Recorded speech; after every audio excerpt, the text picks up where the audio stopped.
Greetings from Tennessee. You are tuned into the Jumper Cable Records podcast, where together we learn all about music. We discover new artists together, new and emerging artists, and learn from industry professionals. I'm your host, Kiara Davies, and I am so grateful that you're all with us today.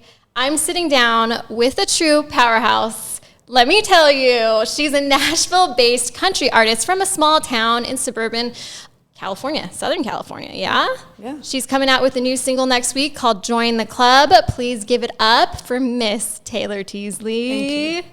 I'm like, cue applause. Yeah. We hear like the little background. Everybody applaud, I know. Thank you for having me. Yeah, thanks for being here. Always fun hanging out with you guys. Well, thanks for hanging out with us on the podcast today. Yeah. I'm just happy to have a fellow Californian with me here, and I know that it's kind of like a taboo name or taboo word. I've like every state that we have lived in together has been like a don't tell anybody you're from California zone. Yeah. So it's like we're the problem children of the states, but I think we turned out pretty good. I think so, yeah, right? We've just got to be like the representers. So exactly, yeah. Thanks for being here. Of course. But anywho, I am just super happy to have our listeners learn more about your background, your upbringing, all that real stuff. But before we get into the real stuff, how do you feel about a round of some rapid fire questions? Let's do it. Okay. Yeah, let's do it. Let's do it. All right. Okay. So I do want to start with food because I love food. Do you like food, Taylor? Girl, do I like food? For all of you who know me who are watching this, do I like food? That is I love food. Me too. It's not a problem, but it is a problem. This is a perfect union. Yeah. Yeah. I like that all you had to say was girl. Like that's the sentence. Do I like food? Yeah. Okay. Love food. Okay, first question. Where's the best place in the world to get hot wings? Hot wings. I feel like you would be the best person to ask. I love hot wings. Okay. That's the thing. I love hot wings. And I try so many different places. Like, I literally have gotten hot wings at so many places. She's a hot wings connoisseur. Tell us your little black book of hot wings. My little black book. Here's the thing. In California, there's a few places that I like. But I'm going to be honest, Nashville, I have not found a place that I'm like, this is my place. The only place, it's not wings. It's technically considered tenders, chicken tenders. Okay. Is McDougal's. Oh, McDougal's. McDougal's. Okay. Yes, And I've heard, but I haven't been. You have to go. Okay. This is not an ad. Everybody listen. I am obsessed with McDougal's. You can get like buffalo. Honeybee is my favorite. It's a little sweet, little tangy, a little spicy. It's right up my alley. Yes. I like that. But has everything, yeah. I'm gonna be honest. My mom has made some good hot wings on the grill before. Okay. So back in California, like she's, put buffalo sauce and everything on them. I'm telling you, they were pretty good. Okay. You can't really beat mom's stuff. No, not at all. I genuinely had to know so I could write it down. So McDougal's. Taylor's home.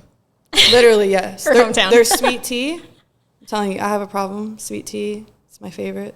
Yes. Love it. That's perfect. Okay, well now I have something to put on my bucket list. Thank you for that. Let me know when you go. Let me know what you think. Okay, yes, sweet. I'm actually kind of surprised because Nashville hot chicken is like a real thing. So I would think maybe it doesn't like transfer to hot wings. Maybe it's too specific. I don't know. I don't know. I just haven't found one just quite to my, my taste buds. It's okay. We have time to research. Okay, we do. We have time. Okay. All right, not least, this one was made especially for you because you are known for loving hats, wearing hats, rocking hats. It's rare to see you without one. It is nice.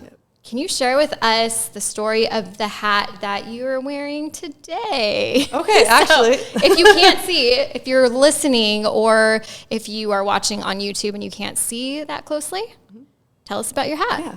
So growing up, actually, I did not wear hats, really. I just was not about them. I didn't think I looked good in hats. Mm-hmm. But for some reason, I think it was back in 2020, actually, probably, is when I really started wearing hats, and it became my brand.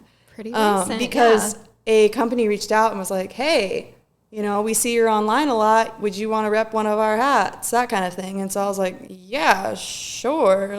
And that's kind of where it started. It was just it became addictive.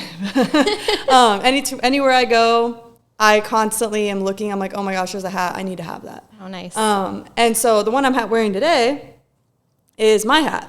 It has my logo on it. It says Taylor Teasley. I absolutely love this hat. I did a whole line of these about a year or so ago. It's a special hat to me. I like it. It's gray, two of my favorite colors. Yeah. Are they available online for people to get? Right now, they are not. They are sold out actually right now. Oh, dang. Check that out. But I'll let y'all in on a little something. More are coming. Oh, okay. And more colors. Did you hear that? More are coming. More colors. You know. Okay. So it's exciting. I'm really pumped about it, but it's a whole process. Like, as you guys know, it's a whole thing. So I'm super excited about that. But hats have always just been something that I don't know, especially in the last couple of years. I have one hat that many people know. Yes. Means the absolute world to me. Tell us the story about that one. Is that your favorite, would you say? That is my favorite hat. Okay, tell us about it. That hat, many of you guys will see, there's other content on my socials with it, is Gibby. And it's from Gibson, here in Nashville. And I'm going to be honest, I don't know where it started. I think I just I'm a Gibson girl, Gibson girl all the way. Yeah. And they're so good and they treat their artists so well. And so they're a company that I'm truly passionate about. And so I think I wore this hat and I was like, I really like the way it looks on me. It's just a black hat and it just says Gibson Nashville on it. And I was like, oh, I like this, and I feel like it brings me good luck maybe. I don't know. Because I've had little monumental things that have happened in my career, small little stepping stones that have happened and I happen to have been wearing that hat.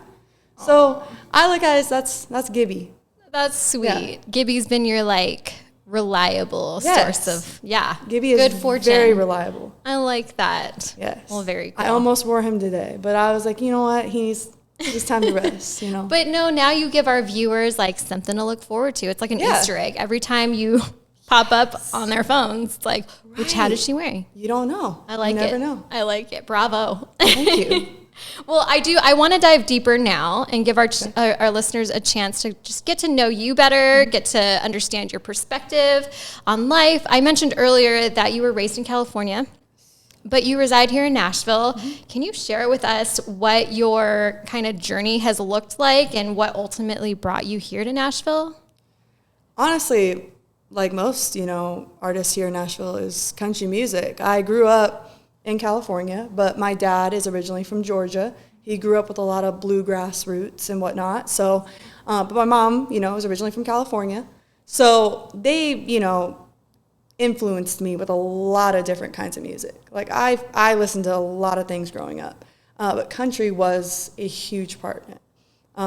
There's videos of me.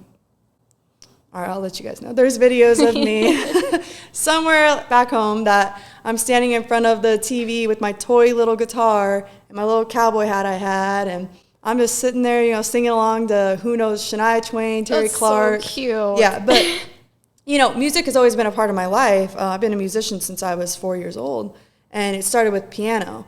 And I did that for a while. My parents put me through lessons for a good, 10 or so years. And I was like, I don't want to do this anymore. I want to learn guitar. And so I taught myself guitar. I actually have a song written about the guitar that I taught myself on. It's called Grandpa's Guitar. It is not out anywhere, but I did post little snippets of it online. Gorgeous. Thank you. And so it's been a journey, and I went through college and everything. I majored in music and whatnot, music business. But 2020 was really the year that kicked my artistry into gear. Great. I had the time, like most people, we're sitting around trying to figure out, what are we going to do, And so I turned to social media because I was like, I don't know where else to go with this. And so I went live on Instagram. I called it, I did a little segment called Music Heals. And it was like every Saturday night I went live on Instagram. I like that, yeah. And I loved it.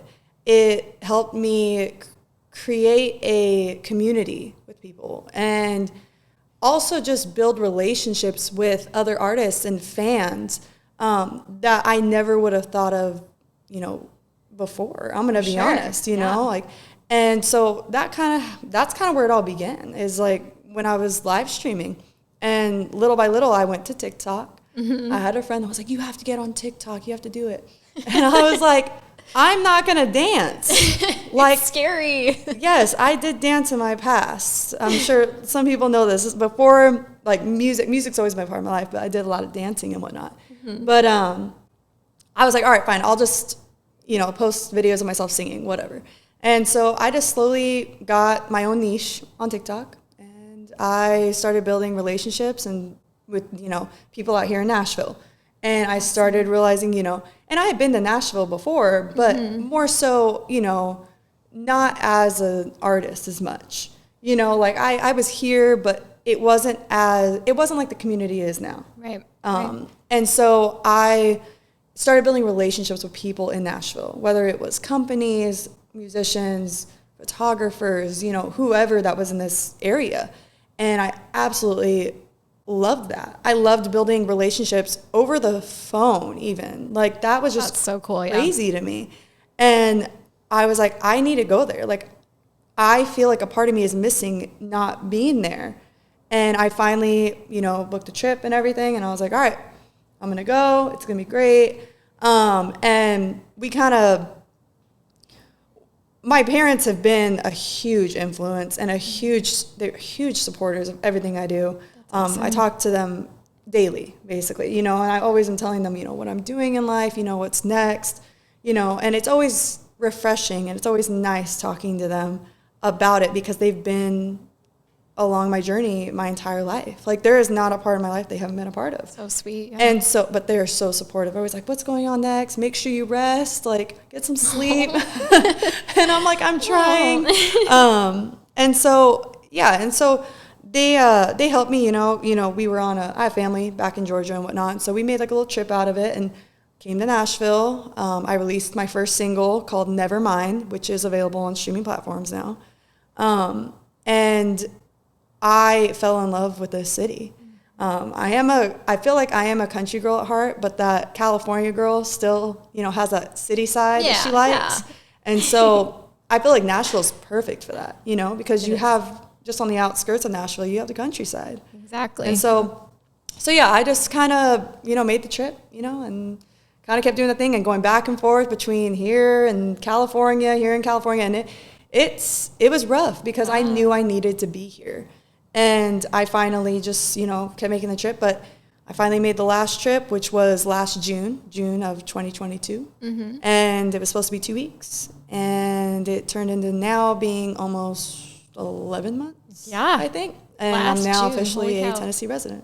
Oh, my goodness. So it's been a journey. It's really cool that you're here. I can imagine that writing and creating within the genre of country, moving here has felt a little bit like coming home.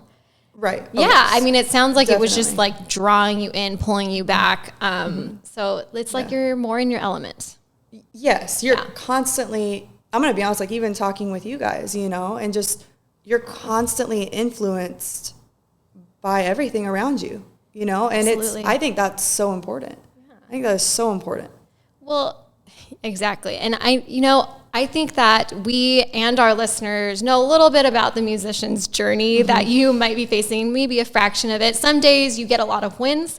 Some days don't pass quite as easily. What might you say has been the most challenging part of making music and playing music out here?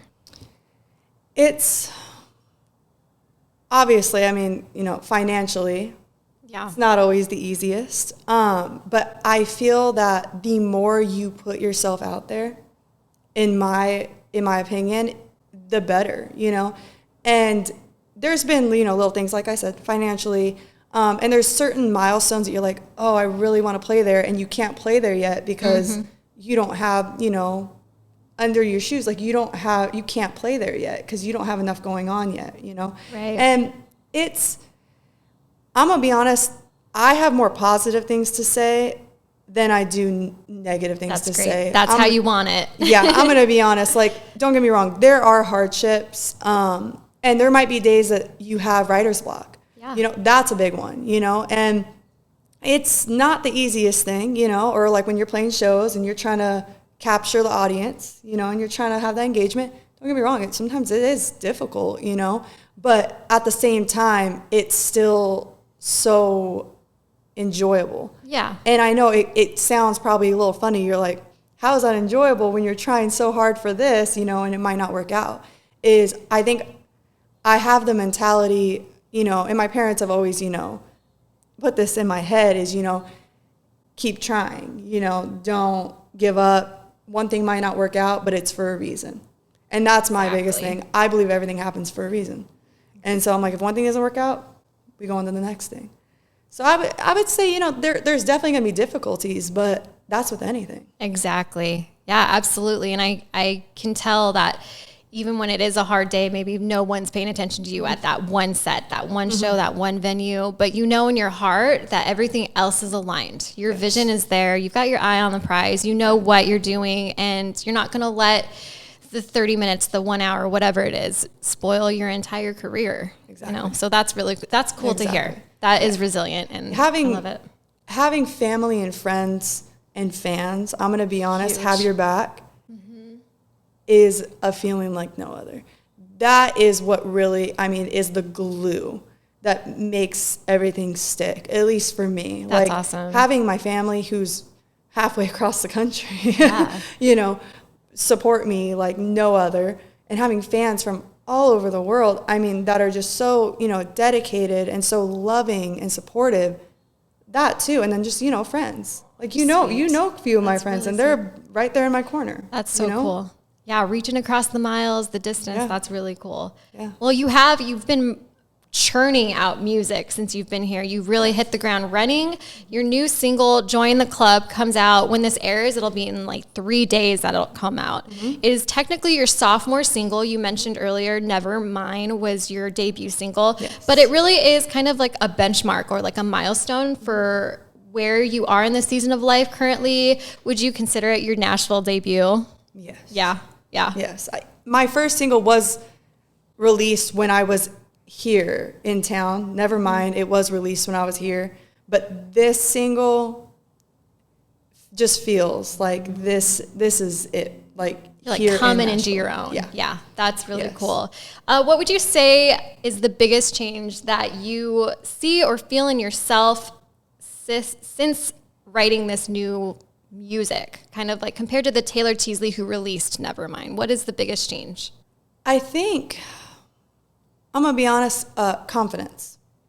I think confidence has a lot to do with it. I was confident when I wrote Nevermind. Nevermind and Join the Club were actually both written over Zoom. I was still in California, but everything production-wise, changes, they were all made while I was here in Nashville in June. And I think looking back when I did, you know, I was doing Nevermind, and I look, you know, when I wrote Nevermind to now, I think I have found where I'm supposed to be in a way in country music. I take that with a little grain of salt, I'm going to be honest, because I think you're always going to develop into somebody even better. And you should, yeah. I'm going to be honest. Like right now, I am very, and I don't want this to come off in a way like where, you know, conceited or just about me, but I am proud of where I have come, basically, like what I've developed into. But I know that there's more, you know, and I think that's what's so exciting about all of this is that I don't know what's to come, and it is in the control of, you know, my hands of, you know, how far do I want to go with this? And I'm excited for it. That's thrilling. It's a new journey in a way, but it's always going to be a new journey, I feel like, because you're always making a next step in your life. Well, and you should be proud of yourself for deciding to make that next step, because a lot of people don't. So that's amazing. Yeah. Can you tell us a little bit more about Join the Club, the song? Yeah. So I wrote it with a friend of mine, Jesse Savio, and I went in, it was a morning write over Zoom, and I was like, I have this idea.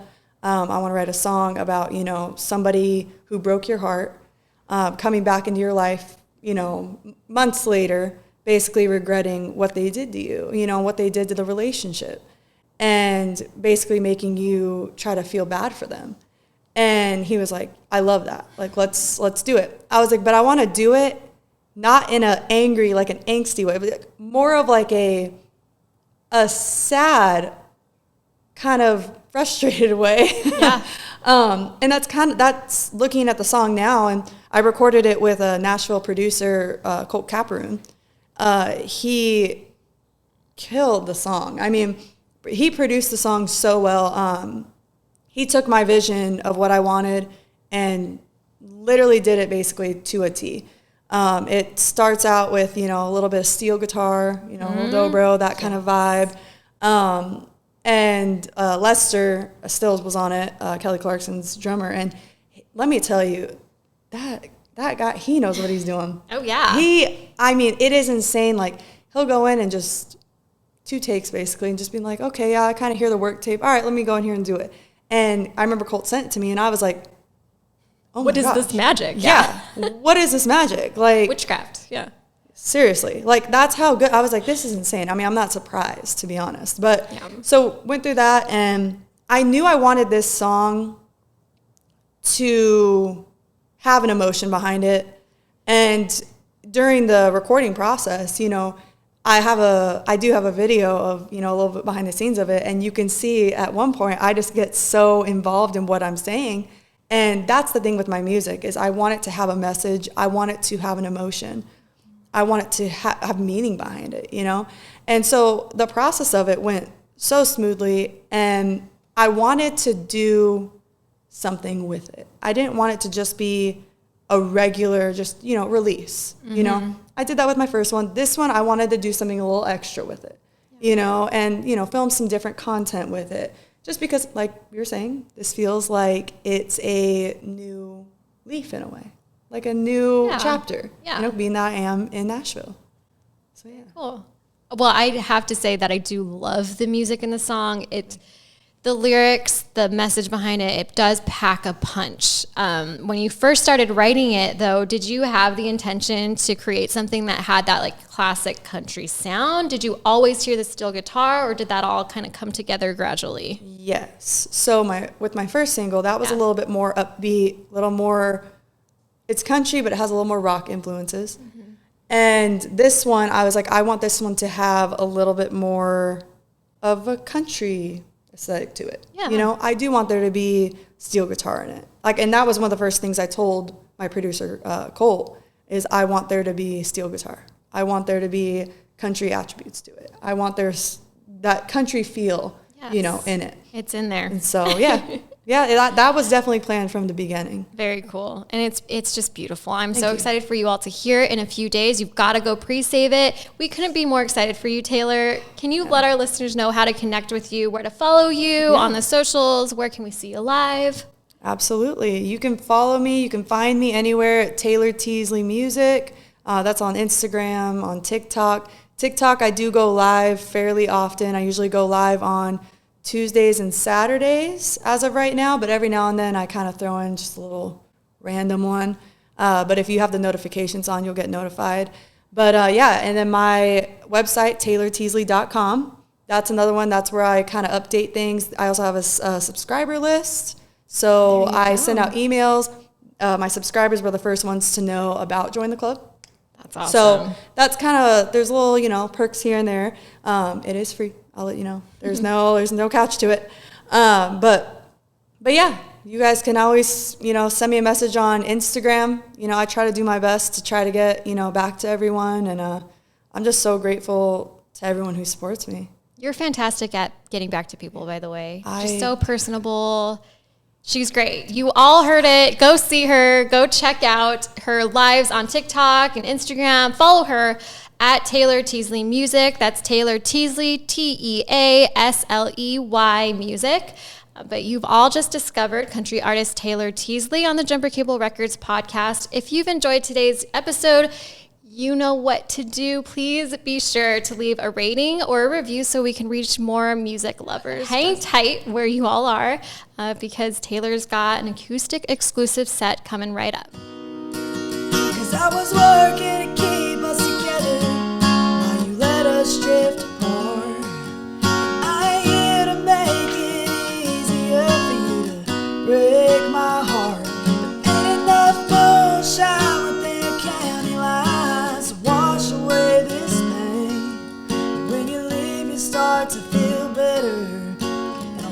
start to feel worse. You say you hate yourself for doing this to us.